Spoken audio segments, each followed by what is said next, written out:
झूठ बोल गया और किसी के प्रति उसने निंदा कर दी, तो जो 31 के 31 हैं उनके सब छीन हो जाते हैं, फिर दोबारा 31 रखो। तो कोई ना कोई व्रत में ऐसी गलती हो जाती है पृथ्वी पर इन भक्तों से, जिसे अभी तक भगवान का दर्शन, भगवान कहते हैं अगर किसी से कोई गलती नहीं हुई तो मुझे 31वीं बार उसके सामने जाना होगा। तो इंद्र तू ये काम कर, जाकर उसकी बुद्धि पर बैठ और कुछ ना कुछ ऐसा उससे करवा ताकि मुझे एकदम जाना ना पड़े। अब महाराज एक सरल उपाय मैं तो आपको विष्णु पुराण का बता दूं, यदि आपको भगवान को पाना है तो 31 करो, लेकिन उस दिन ध्यान रखना एकादशी वाले का किसी को अब सब झूठ कभी नहीं बोलना। दो चीजों से मेरे प्रभु और दिखावा, ये दो चीजों से, तीन चीजों से प्रभु हमेशा रुष्ट रहते हैं, कभी नहीं आते ऐसे व्यक्ति के पास। कौन सा? जो ऊपर से और अंदर से कुछ और होता है, जो दिन में झूठ बोलता है एकादशी के व्रत में, और जो किसी को अपशब्द यानी किसी की निंदा करता है। तो ऐसे वक्त को कितनी एकादशी को पूरी जिंदगी भी रहो, 80 साल 100 साल भी एकादशी करो, भगवान का दर्शन होने वाला नहीं। राजा अमरीश ने भगवान का दर्शन किया केवल एकादशी के व्रत से। उसी कुल में भगवान कहते हैं, उसी अमरीश के पुत्र हुए, आगे चलकर इसी वंश में राजा यमनाष्ट का जन्म हुआ, फिर यमनाष्ट के हुए मानदाता, मानदाता के 50 कन्याएं हुई जो 100 वरी को ब्याही गई। महाराज उसी कुल में त्रिवंदन हुए, फिर त्रिशंकु हुए, और उसी कुल में हुए राजा हरिश्चंद्र। हरिश्चंद्र के रोहित हुए, रोहित के बाहुक हुए, और आगे चलकर उसी परिवार में राजा सगर हुए। सगर जिनके 60,000 पुत्र हुए, कपिल मुनि के श्राप से वो 60,000 हो गए। अब 60,000 हो गए तो उनकी आत्मा भटक रही है, वो प्रेत योनि में पहुंच गए। तो राजा सगर भगवान के शरण में गए और पूछने लगे मेरे पुत्रों का उद्धार कैसे होगा। भगवान ने कहा इनके पुत्रों का उद्धार जब भगवान वामन अवतार में थे और राजा बलि से 3 लोक मांगे, और तीसरे लोक में जब भगवान का चरण गया, स्वर्ग लोक में जब ब्रह्मलोक में भगवान का चरण गया, तो मिट्टी से सने हुए चरण को जब ब्रह्मा जी ने अपने कमंडल में लेकर उसको धोया, वही जल विष्णु चरण का जल गंगा जल कहलाया। यदि वो जल पृथ्वी पर आ जाए तभी तेरे पुत्रों का उद्धार हो सकता है। भगवान विष्णु के पैरों का ही तो जल है माता गंगा का जल, तभी तेरे पुत्रों का उद्धार हो सकता है। राजा सगर ने तपस्या की, गंगा को नहीं ला पाए, कभी नहीं ला पाए। महाराज कहते हैं उसी कुल में आगे चलकर भगीरथ हुए।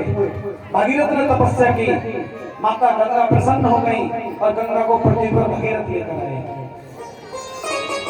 गंगा के 4 रूप हुए, 4 धाराएं गंगा की बनी। सबसे पहले चारों दिशाओं में गंगा की धारा बनी, लेकिन अलग अलग रूप में प्रवाहित हो गई। मुख्य धारा सीधी हिमालय सुमेरु पर्वत से होकर हिमालय पर आई, और हिमालय से होकर महाराज वर्णन करते हैं हिमालय पर्वत पर इतनी तेज उसकी प्रवाहित धारा थी।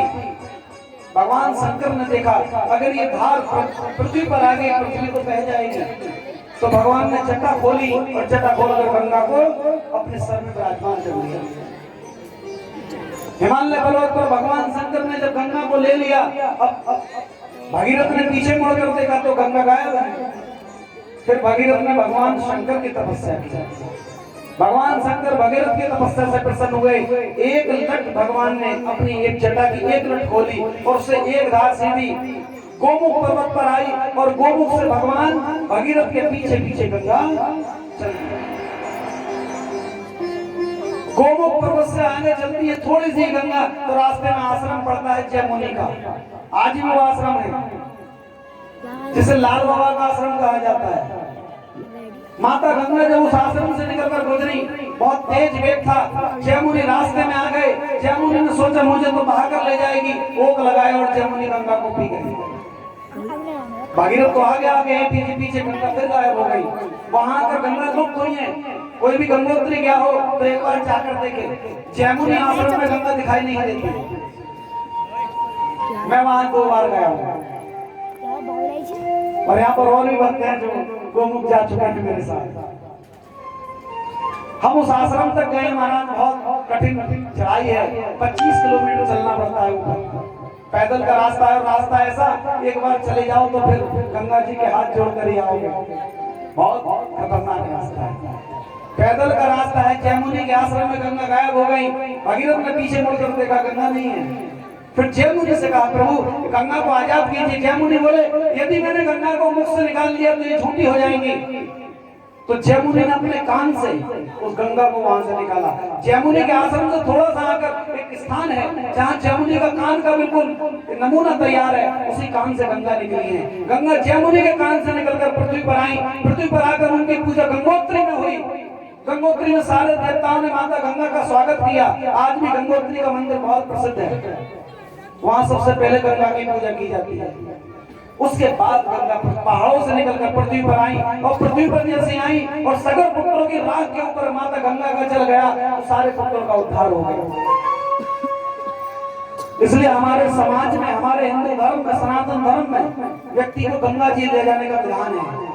उसके शरीर को, उसकी अस्थियों को, उसकी राख को गंगा का जल अवश्य मिलना चाहिए। उसने कितने ही कर्म क्यों ना किए हो, उसका उद्धार हो जाता है। महाराज गंगा जल में अवश्य गंगा जी जाना चाहिए। बहुत बड़ा गंगा का पुण्य है। भगवान शंकर का वरदान है माता गंगा को कि जब तक इस पृथ्वी पर गंगा है तब तक भक्ति है। सोच लेना कलयुग चरम सीमा पर कब होगा। राजा परीक्षित को महाराज सुखदेव कहते हैं कि जब माता गंगा का पानी दूषित हो जाएगा। दूषित जानते हो, आप पानी भरकर लाए और वो पानी खराब हो जाए तो सोच लेना गंगा जा चुकी है। अभी भी हमारी गंगा के पानी में इतनी शक्ति है, आप पानी लाते हो कभी खराब होता है क्या? नहीं होता। आज भी गंगा है, क्यों? क्योंकि भक्ति है। इस प्रकार से सगर पुत्रों का उद्धार किया। भगवान कहते हैं इसी कुल में आगे चलकर राजा दलीप हुए, और राजा दलीप के ही आगे महाराज वर्णन करते हैं कि आगे वंशज अन्य हुए, राजा खटवान हुए, और खटवान के कुल में राजा रघु हुए, फिर रघु के दलीप हुए, और रघु के दलीप हुए, दलीप के हुए, आज के हुए दशरथ। और राजा दशरथ को कौन नहीं जानता, जिनका दसों दिशाओं में रथ दौड़ता है वही तो दशरथ है। कहाँ के राजा हैं? अयोध्या के। जहाँ कभी किसी का युद्ध ना हुआ हो उस जगह का नाम है अयोध्या। जहाँ किसी का वध ना हुआ हो उस स्थान का नाम है अवध। अवधपुरी के राजा है राजा दशरथ। बच्चों ने शांत कर दिया, कमेटी वाले इस बात का ध्यान रखा करें। राजा दशरथ जिनका दसों दिशाओं में रथ है परंतु कोई पुत्र नहीं है, कोई संतान नहीं है। राजा दशरथ बहुत दुखी हैं।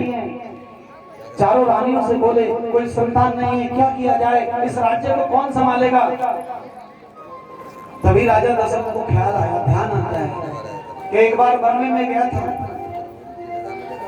और आखेट करते थे। राजा दशरथ आवाज पर तीर चलाते थे। एक बार गलती से वो तीर जाकर श्रवण कुमार के माता श्रवण कुमार को लगा, और श्रवण कुमार के माता पिता ने ही दशरथ को श्राप दे दिया कि जिस प्रकार से हम पुत्र के वियोग में तड़प रहे हैं, दशरथ श्राप देता हूं तू भी पुत्र के वियोग में तड़पेगा। तो दशरथ जी को याद आया कि उनका श्राप कभी खाली नहीं जा सकता, पुत्र तो मुझे होना है। वन में जाकर आज भगवान का भजन करते तभी एक संत का आगमन हुआ।